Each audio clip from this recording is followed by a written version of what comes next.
Hello and welcome to the Undermind, a podcast about brute war AI development. My name is Shonko, your host from makingcomputerdotings.com. Let us begin.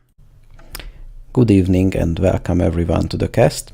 My guests tonight are Krasimir Krastev, or better known as Krasio. Hello everyone, good to be here. Hao Pan, the author of the bot Hao Pan. Hi. Hi everyone. And returning from some casts ago, Micro, the author of Microwave. Such crazy names. Hello. Hello everyone, nice to be back. And as usual, our first topic is introduction. And let's begin with Krasio. You're very well known in brood war circles, I think. You've been on the top of the ladder for quite some time and might be returning. So can you say a few words about yourself, or how did you get the idea to develop brood war bots and everything? Alright, okay, so my name is Krasimir. I mean, it's a bit strange to pronounce for non-Slavic people, but yeah, Krasio is fine too. Everybody knows me by this nickname, so it's fine. Also, the bot name, I guess it could be Krasio bot or just Krasio. Either is fine. So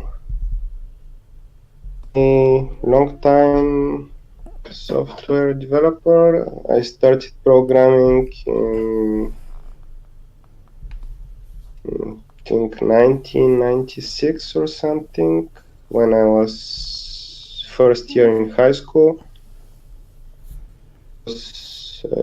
What the equivalent in Germany is like gymnasium, I think it's called. So it has those subjects of mathematics and informatics programming, and this motivated me to start digging into maths and programming. I really like those subjects, so at that time it was more of a hobby, and then I graduated computer science, a bachelor's degree. I never really pursued a master's. I didn't see a point. I feel you. I was kind of thinking about it for a while, but really masters in computer science, it's overrated. I mean, you don't really learn much, and it's a waste of 2 years. So yeah, I only have a bachelor's in computer science. Then around 2002, I think it was, I started a job as a software engineer, and ever since this is what I've been doing. I'm a developer. When did you first started to develop for brood war? I saw you mentioned quite early in JScode's blog, which I didn't quite catch up on to this day, but I'm trying. I can't really remember. I think it was either 2008 or 2009, so like 10 years now. I remember back then BWAPI or BWAPI, I don't know how people call it nowadays. I think it was pretty mature. Such a pain in the neck to make a bot with the initial release. I think when I started, it was barely the first version or even a beta. I remember Coverex, the first developer who was tweaking with it. And yeah, back then we didn't have any tools. It was only C++. the only programming choice to make a bot in, it was really difficult. I mean, there were no frameworks, no libraries to use, not even BWTA sorts, no combat simulators, nothing.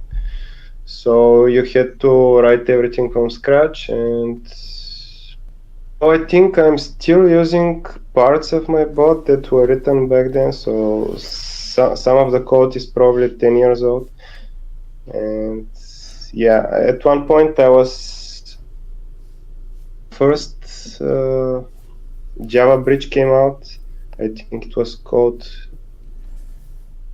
API or something. I can't really remember. Or GNI. There are a lot of Java libraries by now, and I don't dare guess which one it was, because I was wrong multiple times on the cast. So yeah, one of the first Java bridges. Yeah, so I made an attempt to switch to Java, because at that point I was using some Java at work and I was quite more productive with it. But reinventing and rewriting everything from scratch, it was a very long process. So eventually I switched back to C++, and then C++11 came out.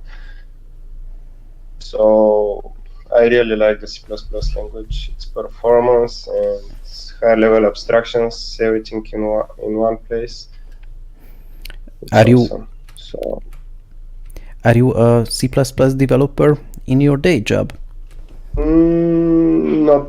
Not really. Unfortunately, it's not applicable to what I do, and it's a boring job. I've been trying to make it more interesting by introducing some other technologies, but C++ right now has no place in there, and I have to suck it up, unfortunately. How long is the CrazyOBot's code base by now, approximately?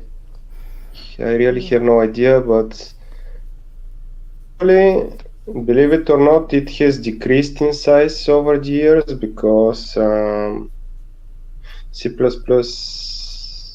11, 14, and 17, they actually let you write stuff in fewer lines of code and achieve the same result with even more safety. So I think I have also I have dried the code up. You know, the paradigm, don't repeat yourself. So there is a lot more code reused nowadays, and this has allowed me to, I think it's below 50k lines or something. This resonates well with me, because one of the last things I wrote on my blog was untangling the mess I made, and software engineering principles are well invented for a reason, and this bot development being a hobby project is no excuse to not practice good craftsmanship. Of course, the allure of just banging out code and seeing if it works is always there. It's one of the great pulls, but yeah, after a certain size, it's just not feasible. I guess if you're at the prototyping phase, just trying stuff out, you could ignore most of the good practices and just, you know, script something quick. But if you intend to maintain it long term, you should rather put more effort to structure it well, you know, to think about the design and code structure and stuff. But don't take my word for it. I still think that the source code of my bot is a big mess, so we are all in the same, I guess, all bot authors. There's always something to refactor, something to prove, you know. Life is short and code is long. Yeah, I was just going to mention that there is always the temptation to add one more feature instead of, you know, refactoring some old code that is not going to improve your win chance. So yeah, it's about trade-offs what to work on. Refactoring is boring. Adding new cool stuff is more interesting. Technical debt increases, and like with every software project. All right, let's continue with Hao Pan's introduction. What should we know about you and your bot, Hao? Yes, my name is Hao Pan. I'm the author of Hao Pan and a little project, Fresh Meat, the poor Zerg bot. But let's not talk about it right now. So I started this StarCraft AI thing a little over a year from now. And, when I first started, I was really struggling because my education background is in mechanical engineering. I did both my bachelor's and master's in mechanical engineering. So there's little education in the programming area. I only had a course called C++ Introduction for a semester, and for the most part I slept through. And I think that's the only course I failed during my college time. And so so that's my background. And the reason I said I was struggling at the beginning was I really didn't know a good way to write good C++ code, and let alone the debugging process, which I, for quite a long time, I eventually picked up, but I was very struggling. And initially, I decided to do this StarCraft AI because at that time the AlphaGo was a very, very hot topic, and I think my company's CEO wanted to do something in the AI area. So we picked up StarCraft Brood War as compared to StarCraft 2, because I think at that time the SC2 scene wasn't that as popular. I think there were only 8 or so bots back then. Correct me if I'm wrong. But so 1 year ago. Yeah, 1 year ago. I think there were more.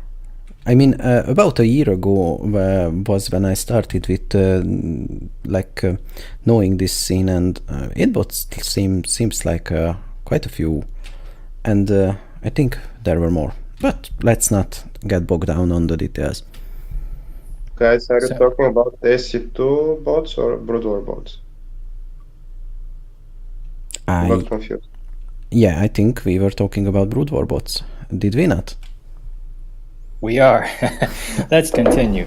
All right. So, more than 8. Definitely more than 8.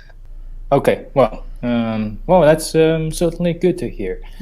But I was going to say why I chose IronBot as the base, because when I first started, I was really impressed by its Vulture micro, and I think it was just a badass. I mean, a lot of games it just won by its Vultures alone, and obviously its other units were also good, and it's still going strong on the ladder nowadays. Maybe constantly ranked around 4th or 5th, at least. But even though with a good strong bot like Iron, I still struggle at the beginning because Eagle's code base was a little intimidating to me. I think before I even started, it had at least 30 or 40,000 lines to begin with. That's not something I originally expected for a bot to be, having this many lines of code. I spent maybe a couple of months to digest what his code meant, and I think that right after a month or two after I started, the SCIT 2017 to 2018 season just began. So I figured, why not? I just use my bot to participate. And guess what? My bot crashed a lot, and it only ranked, I think, the bottom 5th out of maybe 70 or 80 bots back then. Yeah, that's my sad story. But eventually, as I progress, I learned little by little. But at some point, the crash was so, frustrating. I was thinking about maybe I need to start from scratch or turn to Scala, because Scala is it was and still is my the go-to language for my day job. So naturally, I picked up Purple Wave. By picked up, I meant I tried to learn its code, and I did some initial tests about it. I even consulted Dan about the code, or what to do, or how to change the code.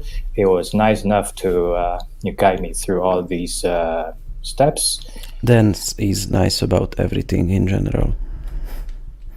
Yeah, he is a great guy, and still to this day, I'm very, very appreciative about what he did, what he helped me with. But back on to my journey, actually. But at that time, I noticed that comparing the C++ bot to his Scala bot, it's very, very obvious that the speed or the performance is quite different. The Scala-based bot is, in my opinion, much slower than the C++ bot. But once again, my computer back then was probably also slow, and so I wasn't too attached to it, and eventually I managed to crack open those little bugs inside Iron. Well, I would rather say those made by myself, not by Igor. And so the journey continues, and initially I also saw some shortcomings of IronBot. For example, it's the IronBot, the version I knew, its Marine Micro wasn't that impressive to me. And against the Zerg, if the Zerg opponent amasses a big amount of mutalisks, then Iron really struggles. So I really saw some things or places for me to improve. And also, to give you another example, I think Iron sometimes also struggles with against the Zimp, because the interceptors can sometimes mess up the Goliath built-in targeting system. They just shoot at the interceptors instead of the main body of the carrier. So that's another reason I chose IronBot. And so after a long time, I did a lot of things. For example, adding new behaviors to the old IronBot to encourage Marine to be more aggressive, and also devised I guess nowadays famous bunker rush strategy to punish some greedy openings, and added a few more builds to the bot. And eventually, for this CIT, I got to work with Antigua. He helped me with a lot of things. Actually, he pointed a lot of things that I don't normally see as a bot author on the in terms of gameplay, how you should progress, when to expand, some general guidelines. So I also worked hard during that time. And I felt I learned a lot, and it's very crazy, but very helpful experience to me. So I guess that's it's pretty much my journey. And it showed. I remember following your bot's rankings during the weekly Nepetacasts, and it definitely improved a lot. So congratulations, and I wish you all the success. Thank you very much. It actually went from the 50s on Basil when it first came out to the nowadays maybe 10 or 15, something like that. So yeah, thank you. You are number 11 right now on Basil. Yeah, that's about right. This morning I checked it was 13th, but I guess it won some games. So yeah. All right. Any of you thinking about taking up the pizza challenge? Well, if I manage to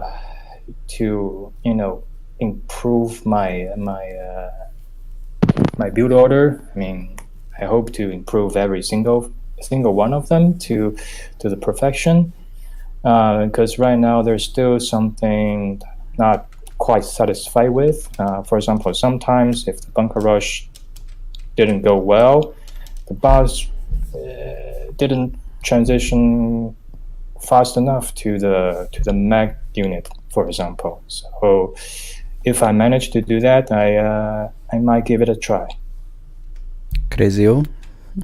With the recent competition, also in the face of house bots, I should rather focus my efforts on beating the AI competition first, and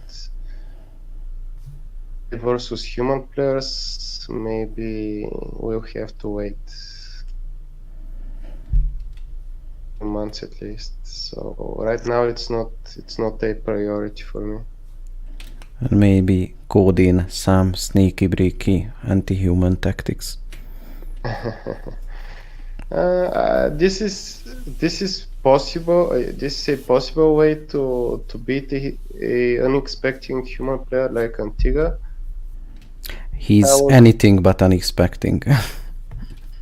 Yeah, but I mean, we bot authors could surprise him as well.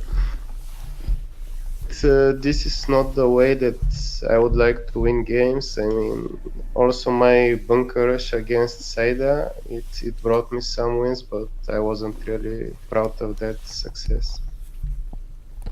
This is not the way I would like to approach the competition.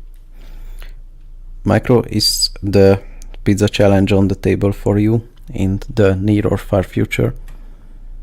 No, not really. I would rather focus on the bigger Boot War tournaments like SIG and IDE. So none of the other smaller tournaments will actually. No, not really. All right. Next topic I'd like to discuss, and Krasio, I know you have vocal opinions on this, is open sourcing your bot. Why and why not? And I'd like to start with it. It's no secret that on my blog I publish all my bot development efforts, and sometimes I update the GitHub as well, but not really. But for me it's a journey and it's a fun thing, and I'm definitely not in the competitive ranks for now. That can change, but probably I will just publish the code because why not?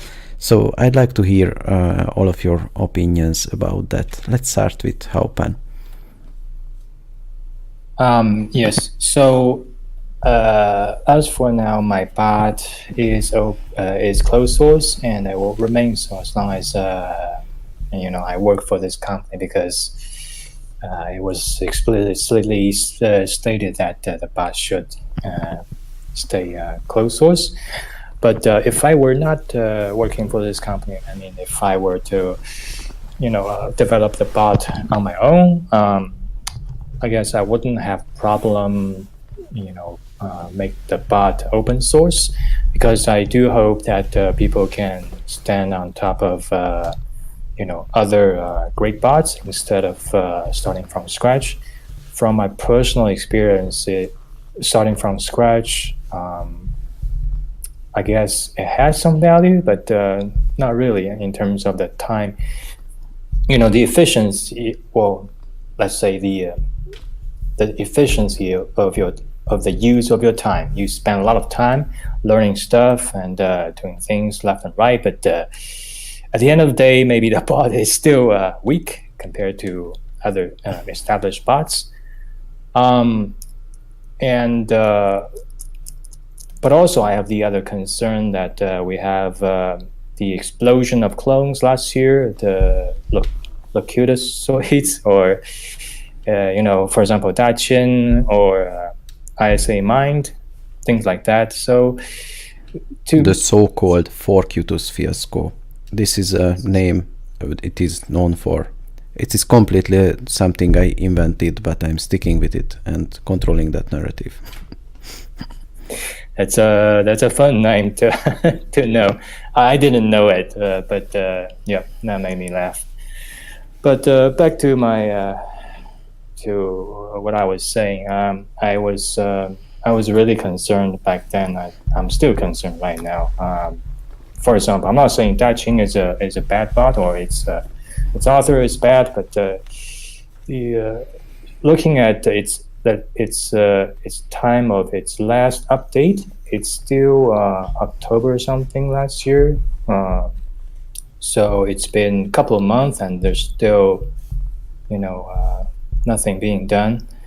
And I'm not sure. I mean, when I first got to learn about this bot, it got me very suspicious, because I thought the author was trying to gain some fame or personal reputation from the competition, the CIG tournament. So that's my impression. I'm not saying I'm still suspecting it for doing so, but that's just my concern over these bots. But perhaps as we progress along the way, and if there are more rules being published, being perfected, then maybe this concern will not be there anymore. I think there is no black and white approach to this, but let's hear Krasio's thoughts. Famously withdrawn from the SSC AIT tournament because of this requirement. So first of all, I agree with all of what Hao said regarding forks of really good bots. I mean, it wasn't really an issue until people started forking Locutus, because forking a Primo bot, for example, wouldn't have raised so many eyebrows. We are in a very delicate and difficult situation, and tournaments really have to come up with some way to address this, because it obviously cannot go on. And I mean, I personally don't mind, because I should anyway try to beat everyone, but for newcomers and bot authors that have put a lot of effort into their bot, and they're positioned somewhere in around mid-tier or lower tier, it just pushes them down to have so many forks of bots like Locutus, and this probably discourages further work on their AI creations, and this is a bad thing for the community. I mean, and I'm exclusively pointing fingers to shallow forks. I mean, as long as a fork is different enough, as is the case with microwave, I think that's perfectly fine, and microwave has its place in every competition. But yeah, the Chin and Issei Mind and Blue Sky, I can't really recall their names, but something like that. Those definitely crossed the line and shouldn't have received any prizes and such. This is my personal opinion. I wouldn't like to force it to anyone, but yeah. And what was the yeah, with regards to open sourcing one's bot, I mean, this should ideally be a personal decision or a team decision in the case of a team working on a bot.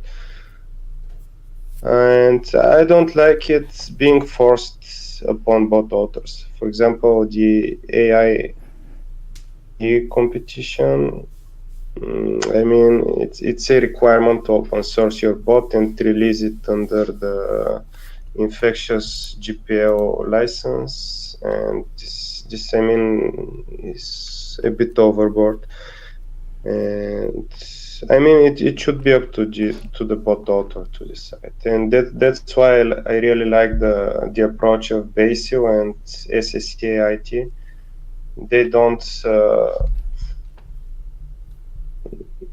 want to have your source code available for whatever purposes. They just want to see strong bots competing and attracting viewership, and which really is more in line with working to be competitive, which is my primary goal. Other thing is that I'm also as an employee to the company I work for. In my contract, there is disclosed that even bot written in my spare time, it's kind of owned by the company. So if I'd like to work on open source projects and such, I should get a written permission by them. Otherwise, they could sue me for that, for exposing their IP. And yeah, it's a tough situation. Other than that, it's not about my decision.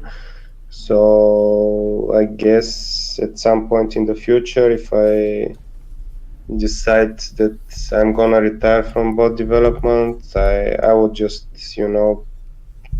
put all of my source code on GitHub and release it under a friendly license like MIT or Apache or something. People to have a look at it, get ideas, reuse implementations, and so on. That's great to hear, because I think there are a lot of misconceptions and speculations about your reasons.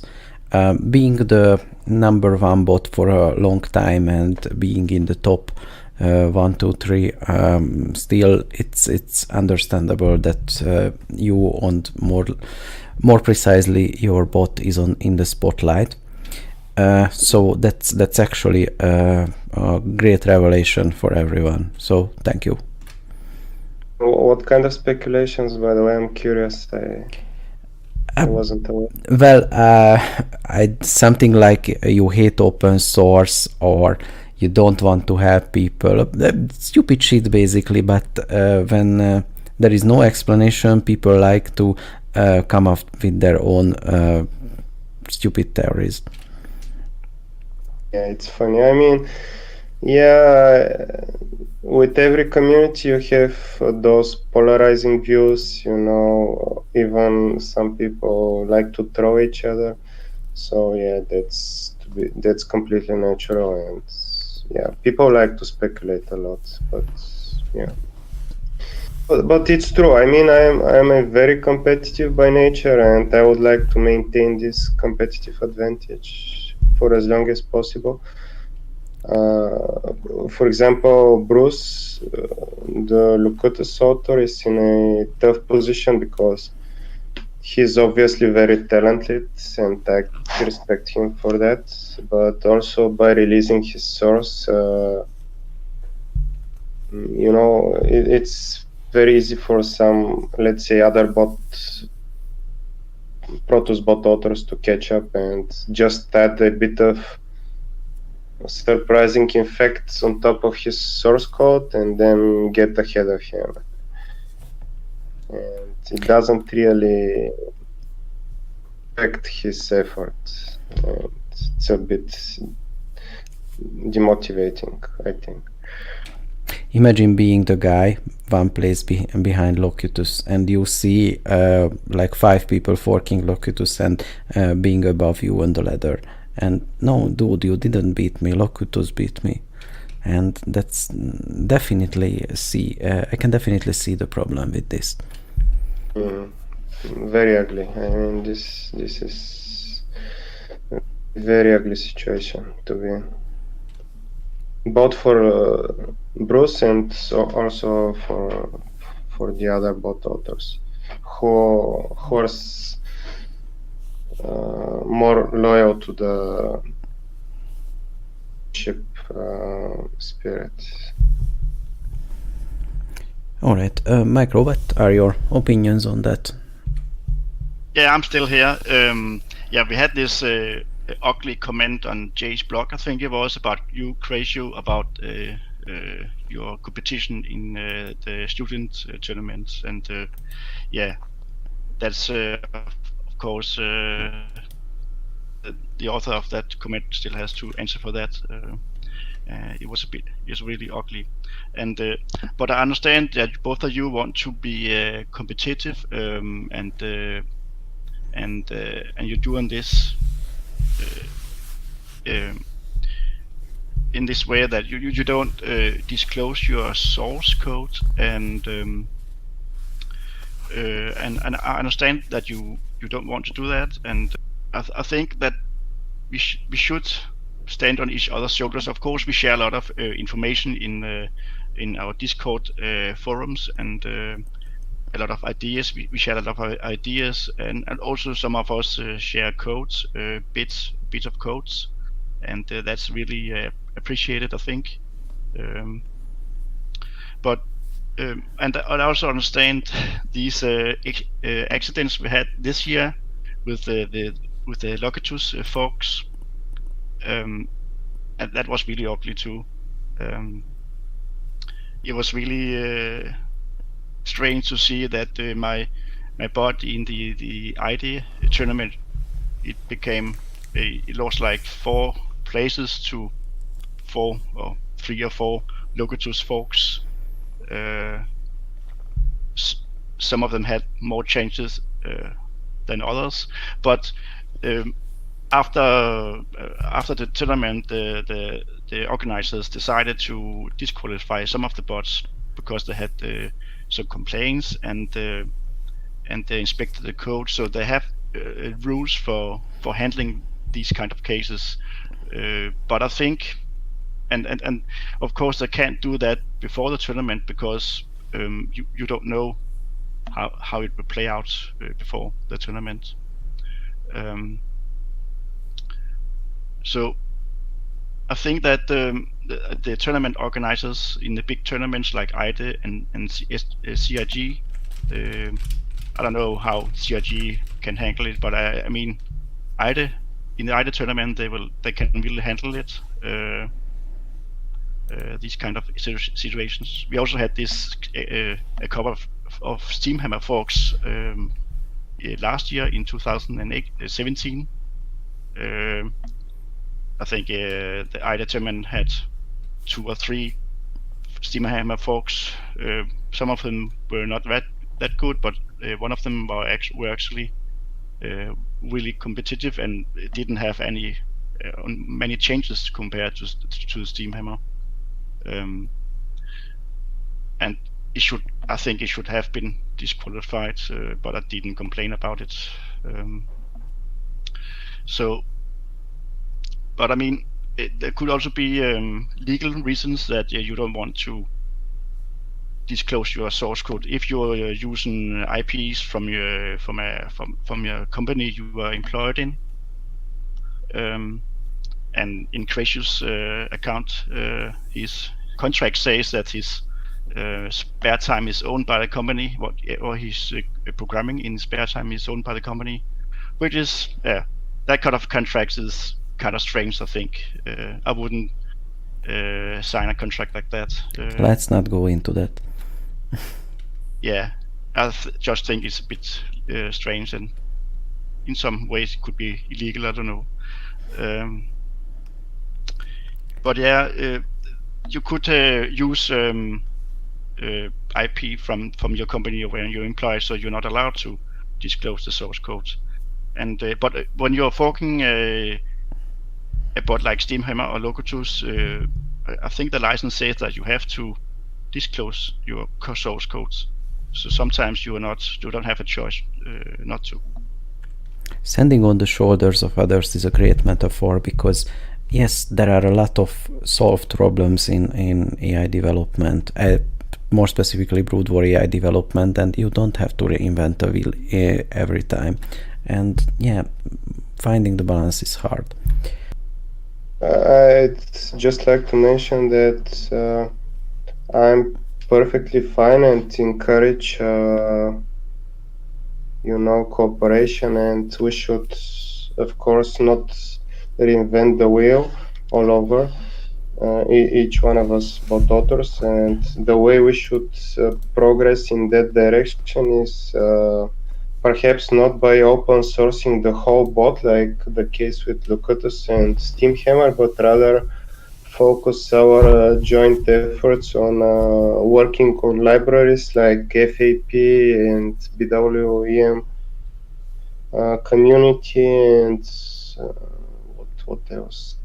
BWTA, the terrain analyzers, combat simulators, this kind of stuff that of course every bot needs to have in order to be strong.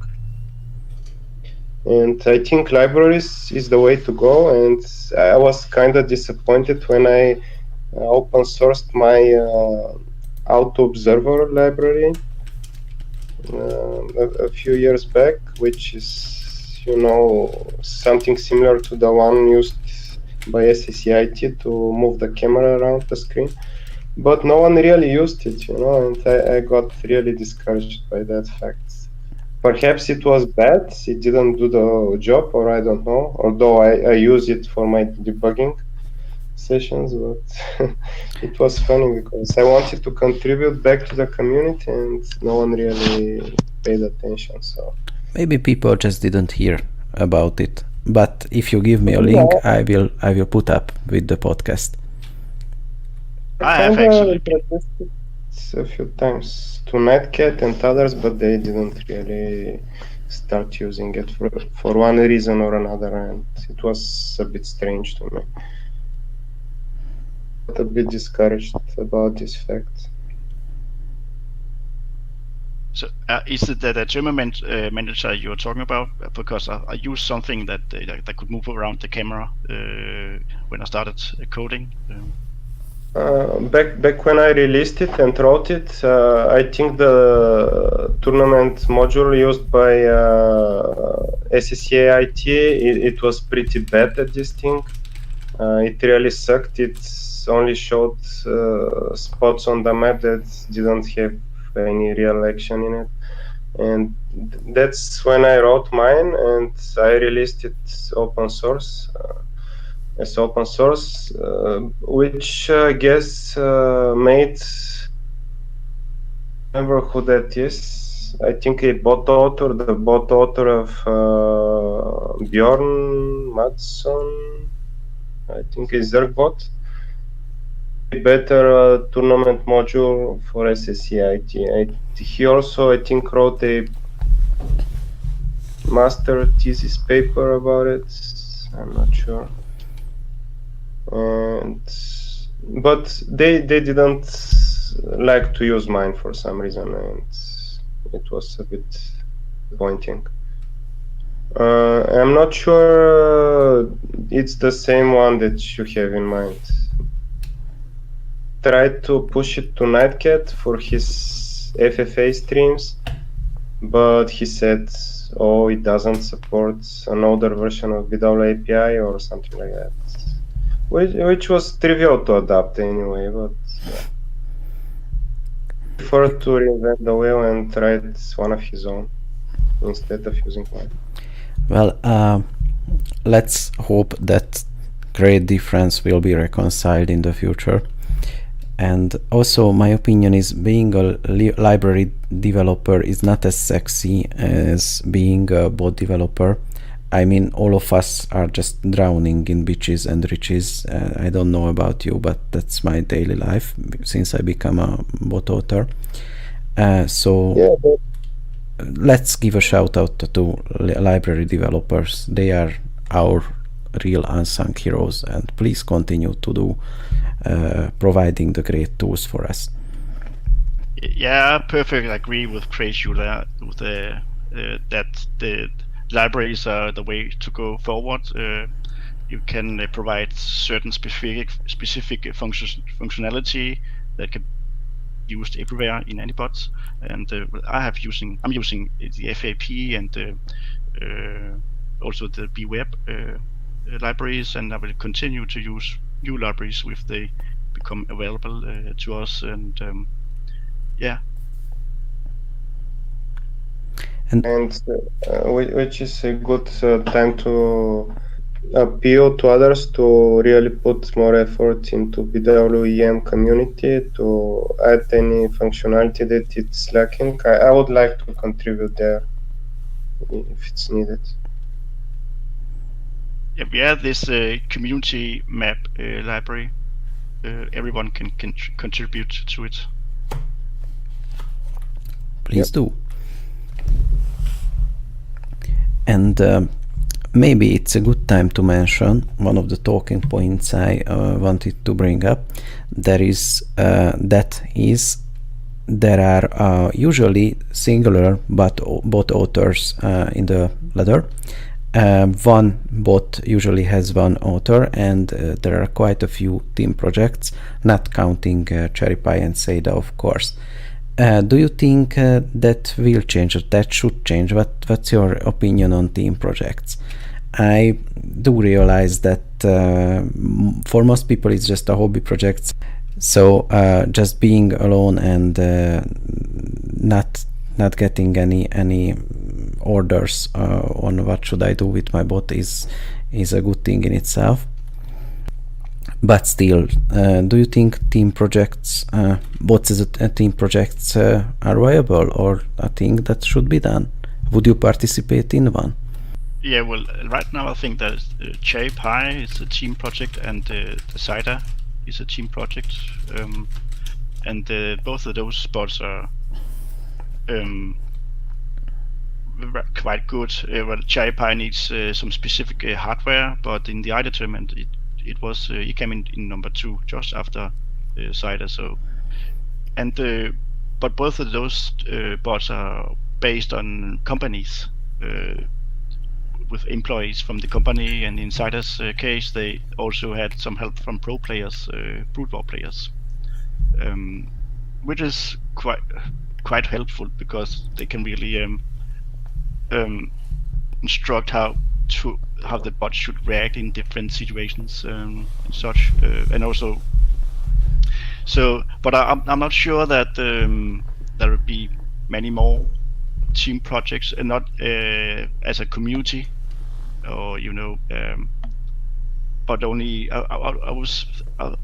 and I'm not sure that there will be many more other team projects in companies either. I'm not sure that brute war is actually a focus field anymore, since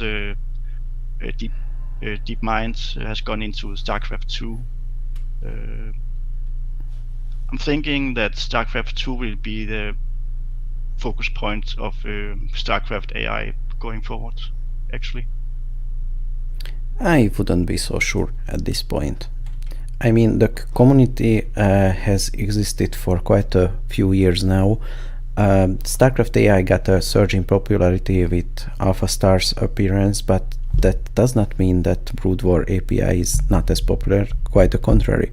I think there are some residual popularity from AlphaStar, and there are new bot authors who are just starting out.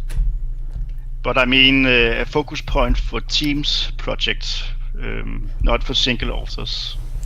Yeah, who knows? I'm a bit ambivalent on this topic. I really don't like the attention that SC2 is getting in terms of. I would rather big companies and hobbyists and everyone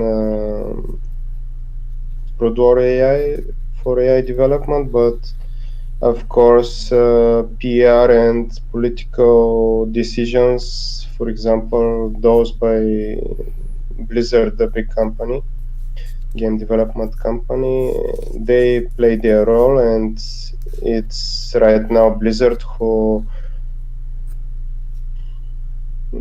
is the composer of where media attention goes with regards to StarCraft and AI, which version of the two focus of AI development.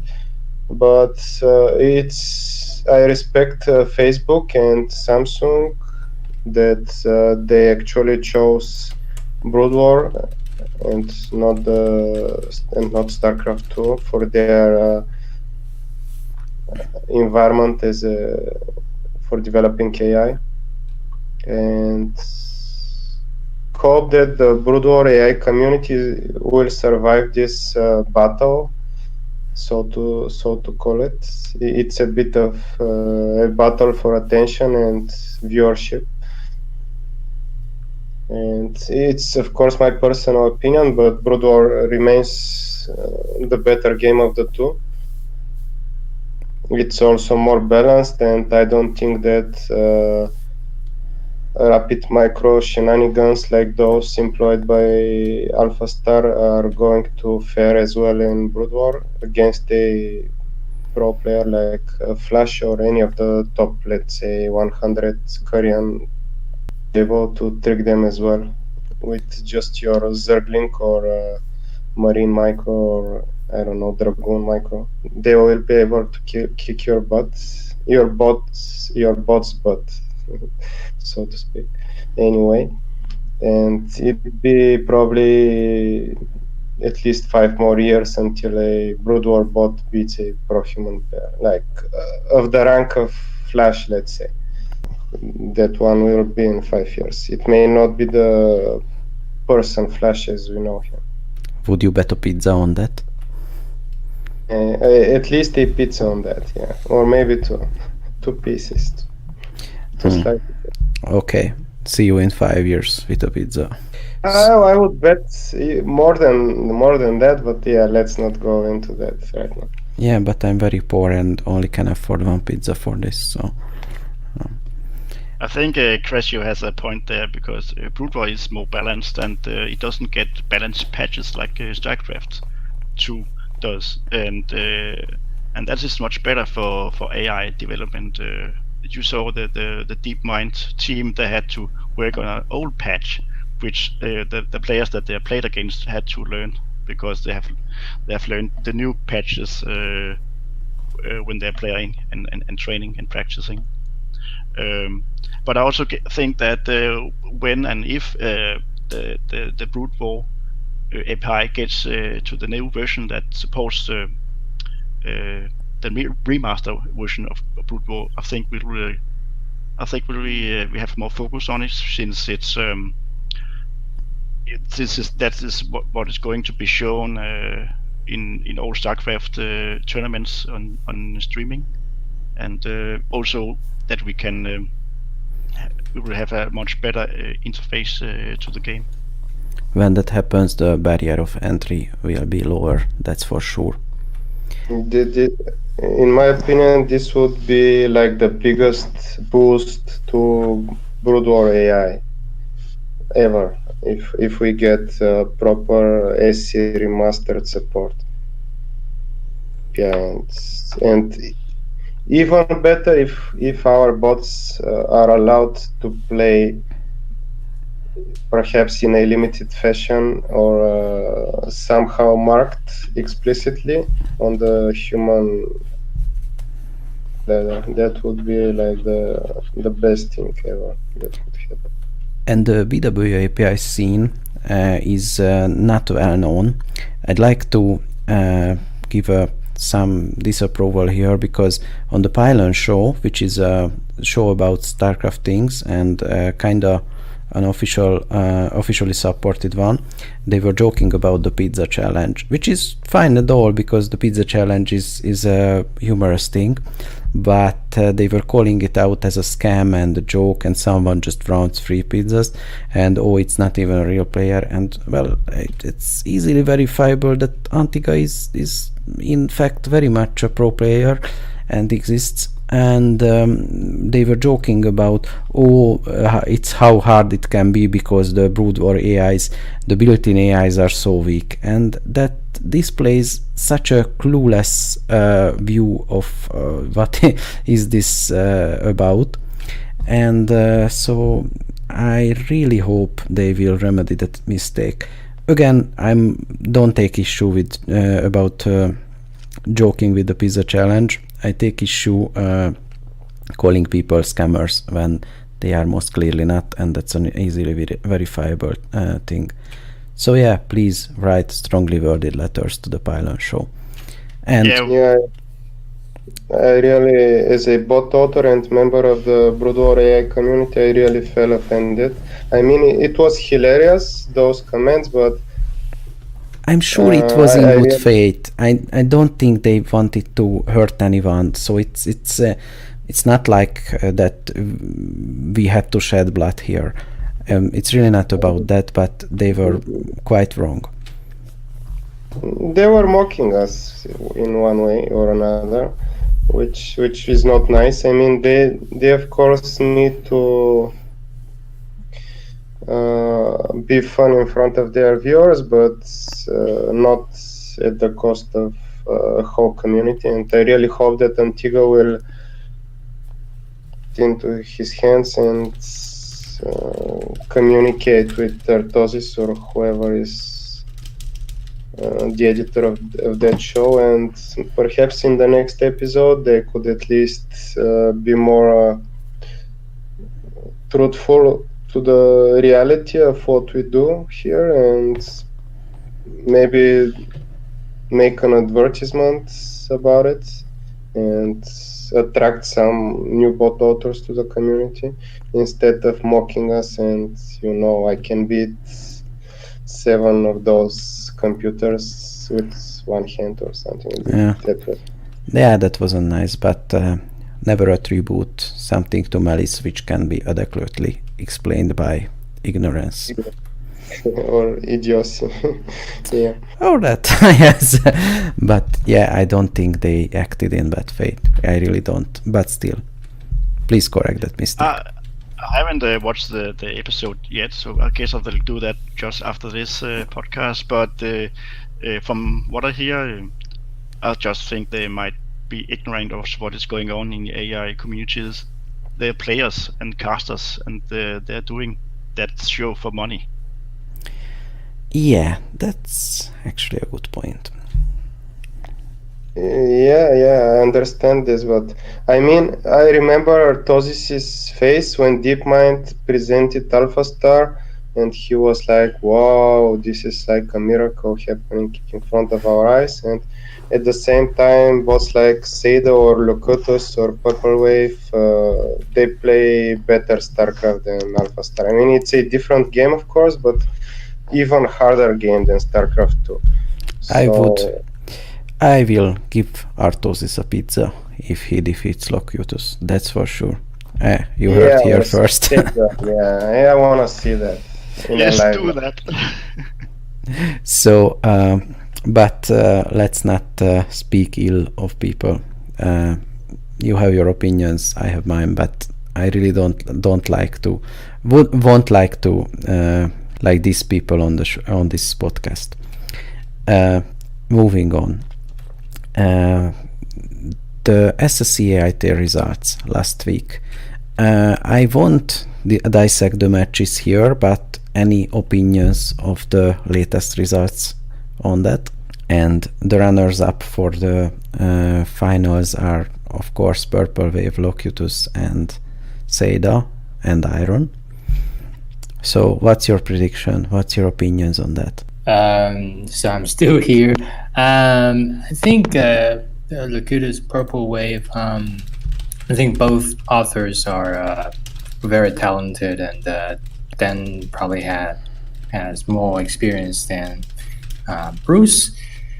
But I would say Purple Wave would have advantage because I worked with Antigua.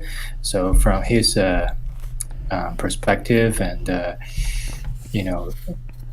would bring something that, well, at least for me, not something I can see to into the table or into the game. So that's my prediction for that matchup. And for the losers bracket, I don't think there's any hard things to predict. It's pretty straightforward. I think both Cider and Iron will prevail to the next round, if they don't do silly things, of course. Yeah, so that's my prediction and thoughts. Yeah, I think it will be a close match between Purple Wave and Locutus. I think maybe Purple Wave might have a little edge because it's really I don't know how much they know about the game and the strategies, but I think he might have something up his pocket against Locutus. Who knows? And in the lower bracket, I think unfortunately the KraSUP will lose to Iron, but KraSUP might have something up in the pocket too. I don't know. Who knows? And for the other matchup, I think Cider will take it, and then we have some exciting lower bracket finals. Yeah, I agree with both of Micro and Hao. I think Seda will have no issues against TV, and yeah, the buggy version that I submitted to SSCIT really doesn't stand a chance against Ironbot. Perhaps the new version that is now playing would maybe have a 50% chance of eliminating Iron, but yeah, not the one that I submitted on the 20th of December. So yeah, I think Seda will meet Iron in the next losers round 5.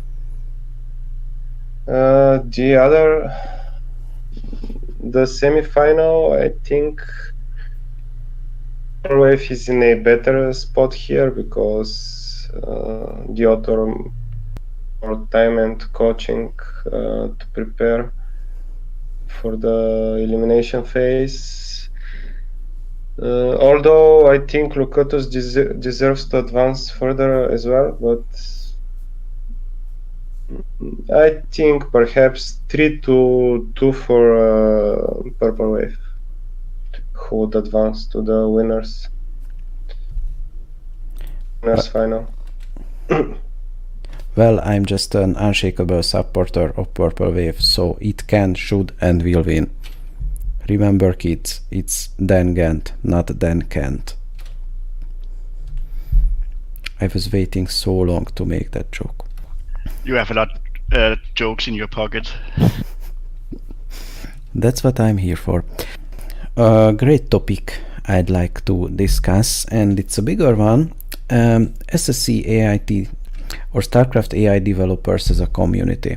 I think the Discord is a very great place, and I like hanging out there a lot.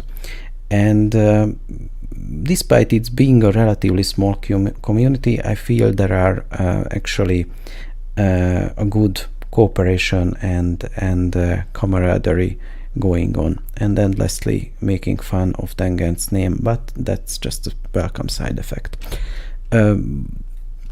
My question is, to start off this with, is do you have any personal or professional relationships coming out of this community? Personal relationships being friendships or co-working on something or things like that, not romantic ones, although we are glad to hear about those too. Unfortunately for me, there's no romantic ones, but still to this day, I remember. I think it was Krasimir who introduced me to this Discord channel, and he said to me, I think I found him on Facebook back then, and he said, you gotta come here because this is where everybody is. So I joined the Discord, and I think initially I only knew Krasimir and Dan, but eventually I got to know so many more people, which was a very, very positive outcome for me. And I think the collaboration is really helpful for bot development. You got to ask those questions you don't understand, or you want some answers. And also, you got to discuss those strategies and things that you can do to improve your bot, or make jokes along the line. So, yeah, I mean, personally, it's been a very, very positive experience for me, and I hope we can continue to hang out here. Yeah. So what Hao said, I feel the same way. No personal relationships, unfortunately or fortunately, on Discord, I mean. Besides, I really enjoy lurking on Discord, even not always participating in the discussions, but it's a lot of fun stuff. The only gripe I have with it is Discord is not really good for serious and deep analysis and storing of type of information. I mean, it's good for shallow discussions, overall strategy discussions, jokes, memes, and such. Posting links to various events, replays, etc. But not a good medium to exchange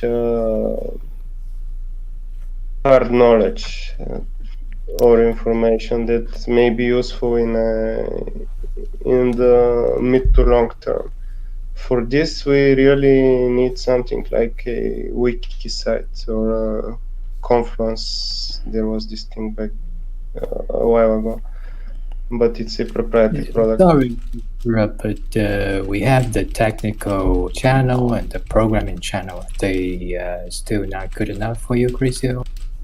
They're good in a way in terms of debugging something, getting the help of the community, but they are terrible if you need to scroll back and search for some important stuff that was discussed a month or 2 months ago. It's gonna be a huge pain to find it again and look up the information. We really need something of a more dense central repository of information, like a wiki maybe. Yep, that makes sense.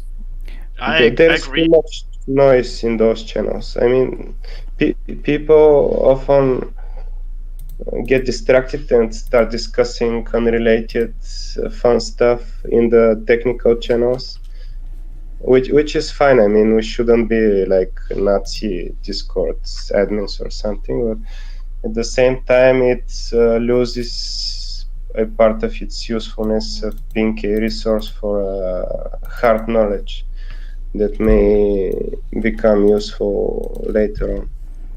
Yeah, I have to agree to a degree. And we have a serious meme addiction. I think we need to recognize that problem. Not solve it, just recognize it. I totally agree.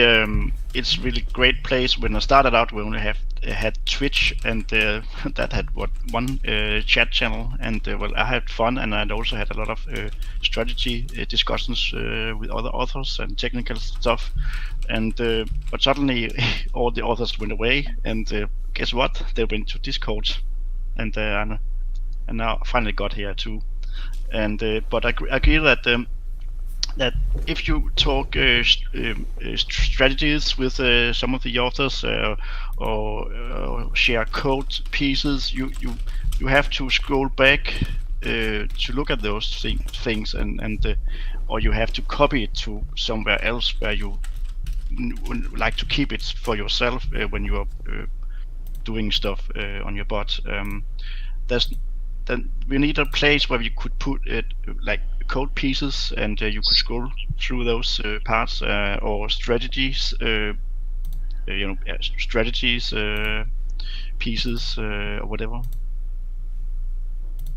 Yeah, or general tips and professional programming advice that can be useful in the future. We need another medium, I think, in parallel to Discord. Or someone like Antigua to periodically go over the technical channels and prune the noise somewhat, but it's gonna be a tough job. I wouldn't like to be in his shoes if he has to do that. You can take away our forks, but you can never take our memes. We don't want to take away your memes. They are really fun. Yeah, the world would be a lesser place without them. So I think with time, at least a few attempts have sprung up to serve the purpose of this general storage solution, like a couple of forums I remember, and was there a wiki too related to the Open BW projects? I'm not sure, but I think there was something like a wiki. Yes, that was a wiki somewhere. Yep, but why didn't anyone use it? This is something I don't understand. Probably they just weren't aware of it. Could be. Speaking of the community, this is a very theoretical question at this point, but if there were a physical meetup for StarCraft Brood War AI authors, would you go there? I'm very well aware that we are from all around the world, but let's say it was in a nearby enough location. I would I'd very, very like to attend this event. I think I really like a few of the authors, and it's remote thing is fine for me, but I think still there's nothing that can beat a face-to-face or physical. You can physically see the other bot authors. So yeah, I'd love to attend this event. I'd be curious too to meet everyone in person. I'm sure it's gonna be a great experience. On the other hand, I really hate traveling. I have to do 4-hour drives every weekend, and I really hate it. Also, I wouldn't like to take a plane to a very far location. But if it were close enough, I would love to meet everyone. You are insinuating that we should hold a meetup in your city. I know. I'm on to you. It would be great. Everyone is welcome. Please join. All right. Yeah, I think it could be fun to meet the other authors in person too. But of course, we are developers of from Europe and the United States, and also from Asia. so it could be difficult to find a place that is near us all. All right, then thank you very much for being here. This has been a great cast, and I hope I will see each and every one of you again. Thanks for Thank you sharing. for having me here. Yeah, thank you for being at the podcast. It's fun as last time, and I hope also that I would join in the future. Yeah, goodbye.